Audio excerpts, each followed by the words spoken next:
Bonjour et bienvenue dans Macro, une série de podcasts proposés par les éditions Dalloz. Macro, c'est un traitement de l'actualité qui s'offre l'espace du recul et le temps de l'approfondissement. Alors, on s'installe confortablement et on se laisse porter par sa curiosité dans un monde où tout va décidément trop vite. Dans ce numéro, c'est le legal design qui va nous occuper pendant les 30 minutes qui nous sont imparties. Au nombre des solutions plus ou moins tech qui s'offrent aux avocats pour réinventer leurs pratiques en ces temps qui les malmènent, le legal design se taille une part de choix. Difficile de croiser dans l'univers du droit un professionnel qui ne tend une oreille, parfois encore prudente, quand cet anglicisme surgit dans la conversation. Au micro de Macro pour nous en parler, Sophie Lapizardi, avocat spécialiste en droit public qui a fait de son cabinet Lapizardi Avocat un véritable laboratoire du legal design, et Fabrice Moléon, expert international en innovation et en legal design, ancien professeur de droit, mais aussi auteur, conférencier et consultant. Sophie et Fabrice sont en outre les associés fondateurs de LexClair, une legal tech de service qui rend le droit clair grâce au legal design.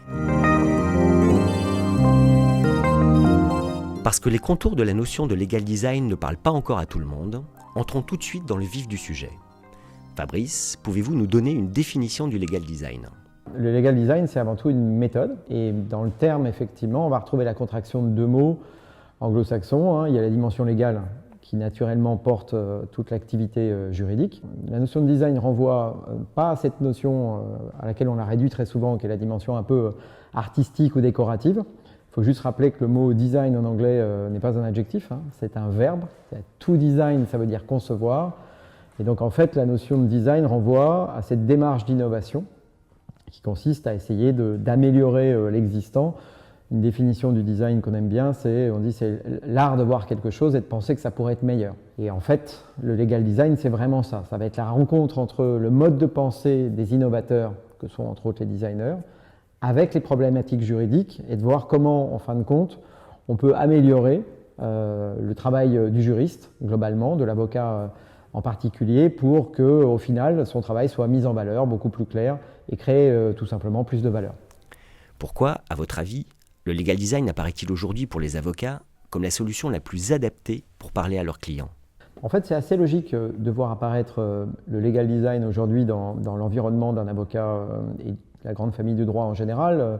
Ça traduit avant tout d'abord une ère du temps, c'est-à-dire tout simplement une période sur laquelle on est soumis à un excès d'informations, de données, cette grande période de l'infobésité qu'on connaît tous aujourd'hui.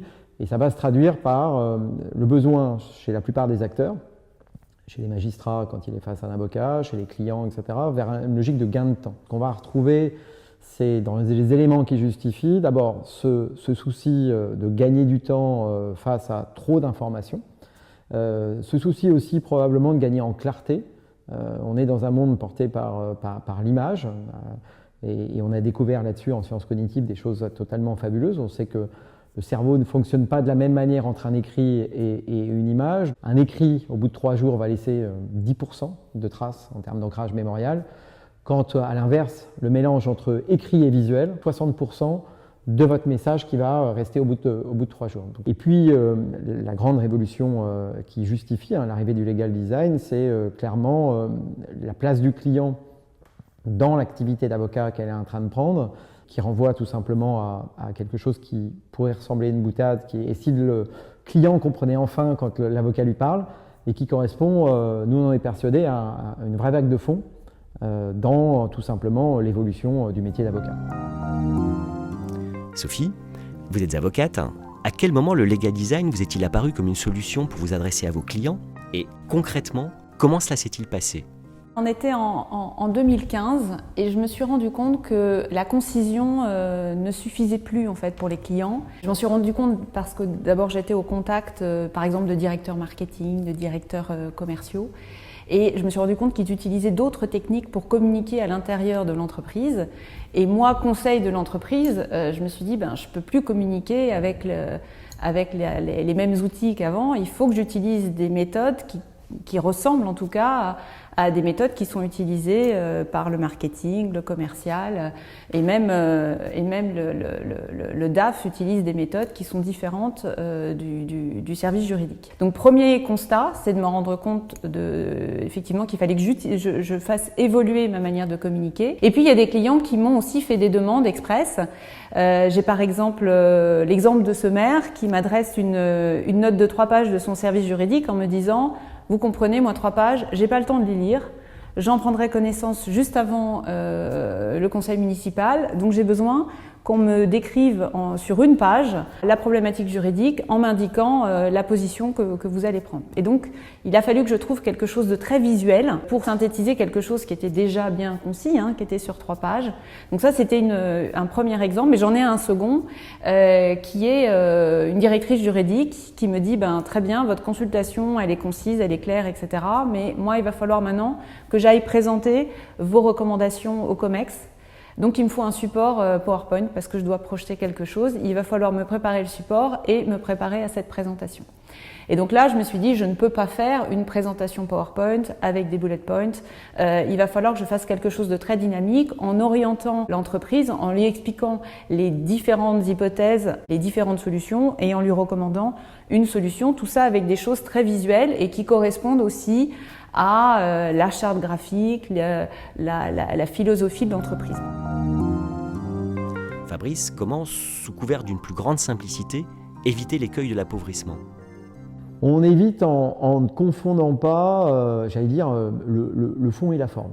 C'est-à-dire que le legal design, le premier piège à éviter, c'est de considérer que c'est juste un travail d'enluminure ou de simplification au sens où à la fin, il va vous rester un texte qui tient sur un ticket de métro. Le travail n'est pas là. Le travail est vraiment de hiérarchiser l'information.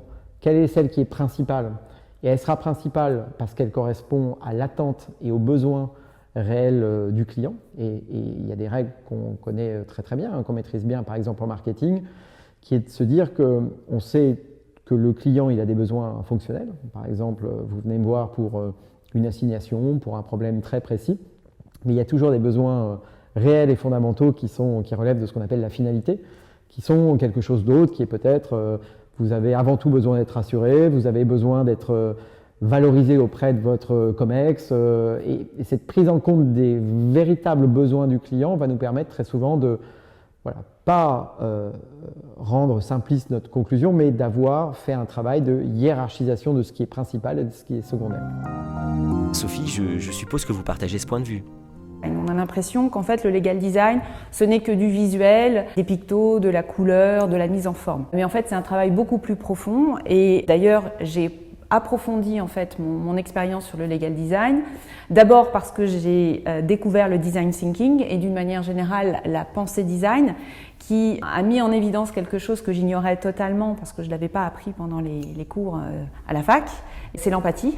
Et le fait de se mettre à la place du client et de se poser la question de savoir pour chaque client de quoi a-t-il exactement besoin. On ne s'adresse pas à un client de la même façon selon qu'il est directeur juridique, chef d'entreprise, élu. Donc c'est toute ces techniques d'empathie, la manière dont on peut rédiger en se mettant à la place du client. Donc ça c'était la pensée design. Et puis j'ai découvert aussi que même si je pensais rédiger de manière claire, concise, il y a des techniques qui existent pour ça, des techniques de langage clair et de langage juridique clair qui permettent vraiment de donner une vraie plus-value dans la rédaction de ces écrits, que ce soit des notes d'information, du conseil, du contentieux.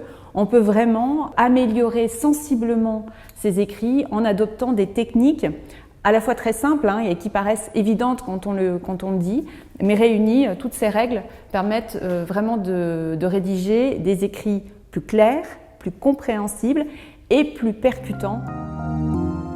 Si je comprends bien, le legal design permet de mettre en valeur l'expertise juridique et de rendre le travail du juriste plus accessible et plus visible parce que plus accessible. Alors, le legal design, c'est avant tout une manière de mettre en valeur, quelque part, le travail du juriste. C'est en aucun cas un travail de simplification au terme simpliste, c'est plutôt rendre simple ce qui est complexe et donc quelque part lui donner plus de valeur et de légitimité. Alors, comment est-ce qu'on va procéder? En fait, on utilise dans la méthode du legal design vraiment 3 piliers fondamentaux que sont toutes les approches de langage clair, qui correspond à une méthodologie très très claire. Il y a une utilisation des mots, de la grammaire qui est probablement un peu différente de ce qu'on apprend en fac de droit pendant nos études. Il y a une dimension pensée visuelle qui est fondamentale. Comment est-ce qu'on va jouer sur la dimension émotionnelle, peut-être de l'ancrage, et on en parlait un peu plus tôt sur la dimension fonctionnement du cerveau. C'est une histoire de câblage en fait, c'est ça qui est intéressant. C'est que c'est pas un choix de savoir si vous préférez l'écrit ou le visuel, c'est que quand vous jouerez le visuel, vous allez jouer une émotion qui correspond à un câblage différent dans le cerveau et donc vous allez toucher et impacter plus directement. Et puis on va utiliser aussi toutes les méthodologies d'innovation qui placent le client au cœur de l'apprentissage et en fait on va valoriser le travail du juriste. Quand on voit le temps qui va être passé à un moment par le juriste sur son travail pour en fin de compte lui donner sa lettre de noblesse, arriver à mettre en avant quelque part tout le travail d'analyse et toute la substantifique moelle quelque part du travail de l'avocat au service du client. Et pour ça, encore une fois, on utilise le meilleur aujourd'hui de ce qu'on sait des sciences cognitives, de la psychologie, de la communication. Voilà, des choses très très concrètes comme quelque chose qu'on apprend par exemple en école de journalisme, hein, le fait qu'on doit hiérarchiser une information, on ne doit pas tout balancer, ou non, une conclusion d'avocat n'est pas un roman policier, c'est-à-dire qu'on n'est pas obligé d'attendre la fin pour savoir l'issue. Voilà, des règles qui sont connues dans d'autres domaines, qu'on a extraits de domaines bien connus pour les amener dans le monde du droit pour, en fin de compte, gagner en efficacité au final pour le travail de l'avocat. Sophie, si la mise en œuvre de ces techniques est opérante lorsque vous parlez à un client, j'imagine qu'elles doivent l'être tout autant lorsque vous vous adressez à un magistrat. Oui. D'abord, on va se mettre à la place du magistrat, c'est-à-dire qu'on va structurer son écrit judiciaire, ses conclusions, son mémoire, de la même façon que lui va structurer son jugement, son arrêt, enfin sa décision, son ordonnance. Donc on va vraiment adopter complètement sa structure. Ça, c'est la première chose. La seconde chose, les magistrats aussi ont besoin d'écrits clairs et concis, et ils le demandent. Donc on va rédiger avec des techniques de langage juridique clair. Et sur la visualisation, on va pouvoir utiliser plein de choses. L'idée, c'est de tenir la main du magistrat pour qu'il ait envie d'aller voir nos productions. Donc on peut lui mettre des extraits de production sur les points les plus importants, sans non plus noyer le magistrat sous des tonnes de visuels. On peut utiliser plein d'outils, des tableaux, des schémas, des frises chronologiques. Et puis on peut même aller plus loin, et c'est ce qu'on a fait au cabinet cette année, c'est qu'on a à côté de conclusions qui étaient, parce que c'était un contentieux complexe, où il y avait à la fois des éléments techniques et des éléments juridiques un peu complexes, donc on avait des écritures qui étaient relativement longues, mais qui étaient rédigées avec ces techniques de legal design qui permettaient aux magistrats de se repérer facilement dans les conclusions. On a créé une vidéo en motion design, donc on a été aidé pour la partie technique, et on a rédigé tout le storyboard, ce qui fait qu'en 10 minutes, le magistrat avait l'essentiel de notre argumentation technique et juridique, ce qui lui permettait de visualiser à la fois les éléments de fait, de circonstances factuelles et quasi géographiques, hein, parce qu'on avait besoin de lui montrer un certain nombre de choses sur le terrain, et en même temps, évidemment parce que c'est un écrit contentieux, on avait toute notre argumentation juridique en filigrane pour faire passer un certain nombre de messages. Et on s'aperçoit que ça a un impact, puisqu'on a eu le retour de la partie adverse. Très clairement, même s'il n'était pas d'accord avec notre argumentation, c'est le propre du contentieux, l'outil utilisé était particulièrement redoutable. En somme, l'avocat doit évoluer. On pourrait même dire qu'il doit passer d'une logique d'expert à une logique de service. Ça, c'est la vraie révolution qui est derrière le legal design. C'est de considérer qu'effectivement, on va passer d'une approche expert vers une approche de service. Alors, c'est assez simple à comprendre. 4/5 aujourd'hui de notre économie et des entreprises sont des entreprises de service. Toutes vont être caractérisées par la même chose. Ça va être la place du client dans leur activité. Ce qui est très intéressant, c'est de voir comment on a aujourd'hui un basculement qui n'est pas forcément du fait de l'avocat lui-même, hein, mais vraiment de l'attente du client et de la société vers une posture de l'avocat qui était, je l'exagère volontairement, très tournée vers l'expert, c'est-à-dire je suis l'expert, je travaille, j'analyse et je délivre au client, mais c'est au client de faire l'effort, vers quelque chose qui est de l'ordre du service. Il y a toujours cet apport d'une solution, mais c'est à l'avocat de faire l'effort. Il y a cette notion de curseur de l'effort qui va être intéressant, parce que quelque part le client est la personne la plus importante de ce duo. Alors ça ne va pas forcément se traduire par moins de clients et plus de temps passé à l'acte, mais par cette obsession de comment j'apporte plus de valeur à mes clients, dans un monde qui est toujours plus concurrentiel. On ne se poserait peut-être pas la question s'il n'y avait pas 70 000 avocats en France, des nouveaux entrants, des legal tech, etc. Et cette capacité à se dire, je vais me différencier par un apport de valeur qui va être supérieur auprès de mon client, parce que, bien entendu, c'est un levier formidable pour le fidéliser, pour lui apporter toujours plus de satisfaction et de réponse, ce qui est quand même le gage du développement de son activité. Très bien, mais dans la pratique, comment l'avocat va-t-il passer d'une posture de sachant à une posture de prestataire de service ? Ce qui est sûr, c'est qu'on est en train de parler d'un changement. C'est-à-dire que depuis des siècles, l'avocat est un sachant. Et on est en train de lui parler d'une révolution qui est de décentrer quelque part sa posture pour aller vers plus de relations avec le client. C'est pas simple, c'est quelque chose qui demande en fin de compte à probablement repenser globalement, alors on disait sa posture, globalement tous les éléments qui sont les attributs aujourd'hui de l'avocat. On va travailler sur plus de simplicité dans le langage, peut-être l'apprentissage de nouvelles compétences. Après tout, qu'est-ce que le legal design si ce n'est le fait d'aller emprunter aux designers, à d'autres professions, j'allais dire leurs bonnes pratiques, pour les amener dans son quotidien. Je pense que ce qu'il faut vraiment, il faut insister sur quelque chose de fort. On n'est pas en train de dire que le designer est meilleur que l'avocat, on est plutôt en train de dire que l'avocat qui ira piquer ses bonnes pratiques et ses approches au designer n'en sera que meilleur et sera surpuissant dans sa relation avec son client. Donc il y a vraiment quelque chose qui est de l'ordre de l'apprentissage, tout simplement, de nouvelles compétences, qui sont d'ailleurs des éléments qui ne sont pas forcément appris dans notre cursus juridique. L'avocat vous semble-t-il prêt pour opérer cette mue, ce changement de mindset ?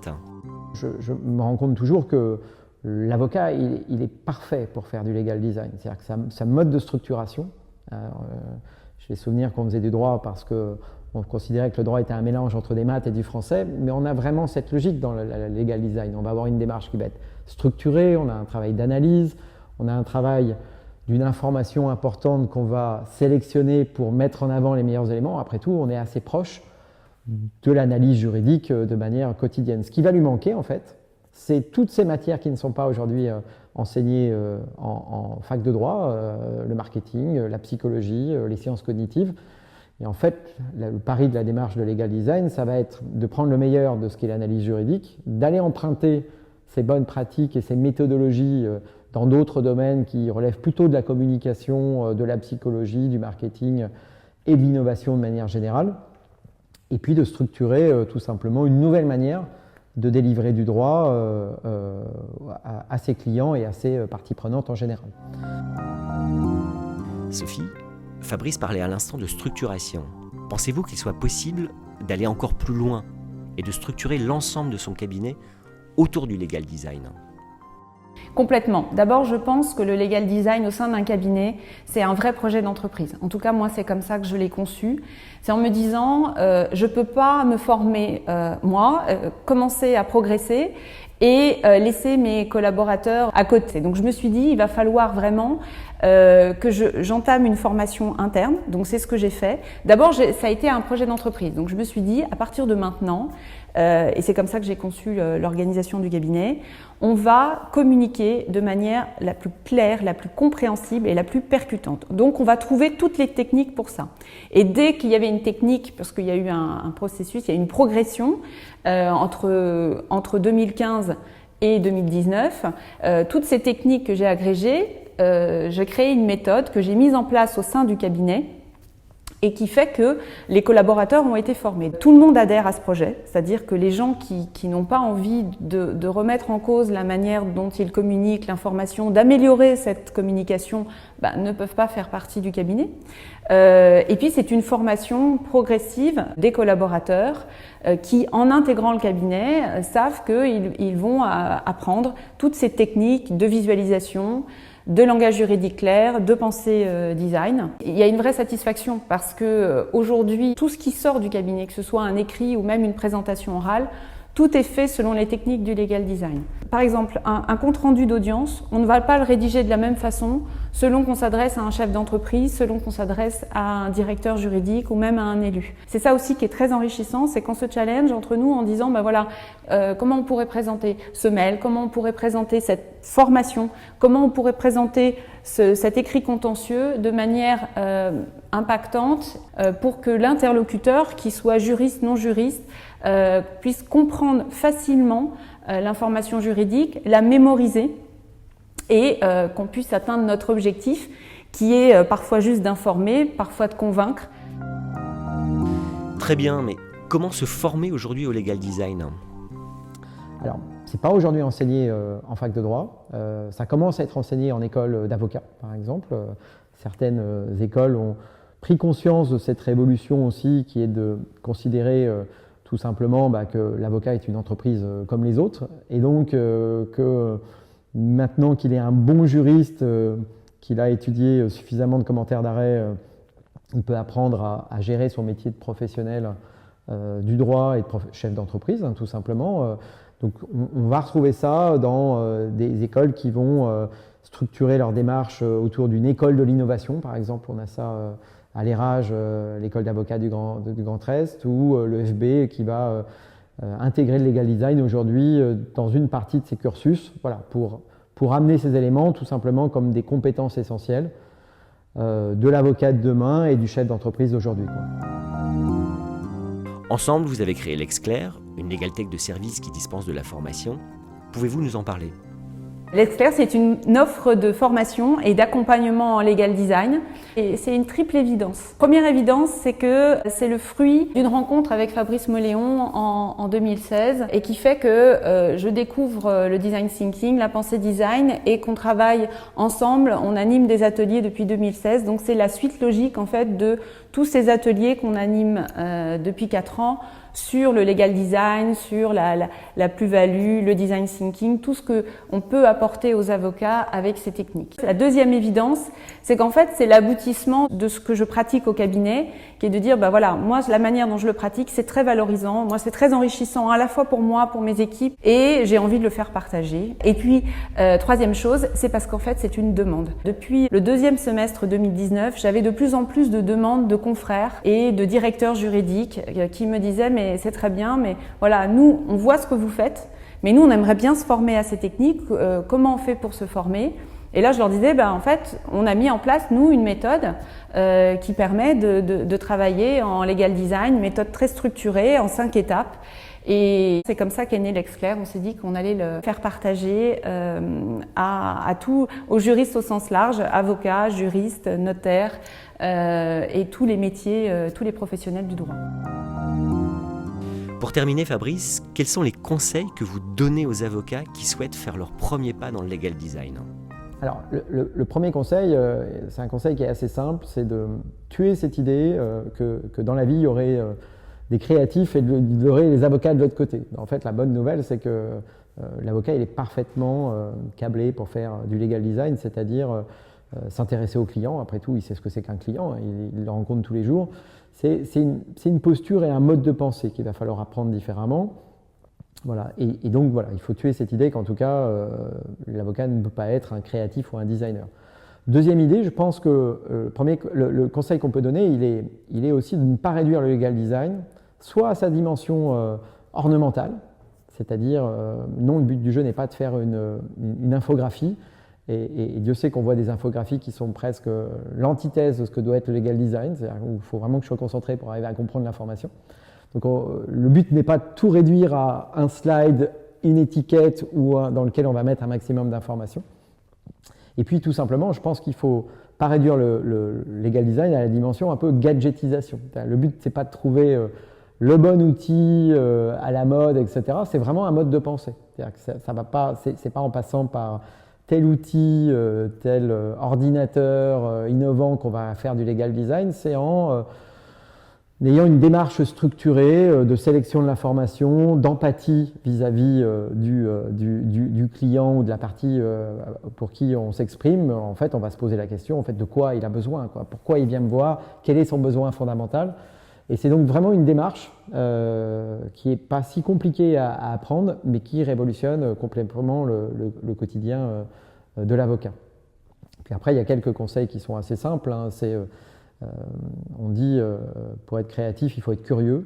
Je pense que pour être un bon legal designer, il faut être empathique, bien sûr, mais être très curieux de ce qu'on voit partout, parce qu'après tout, tout ce travail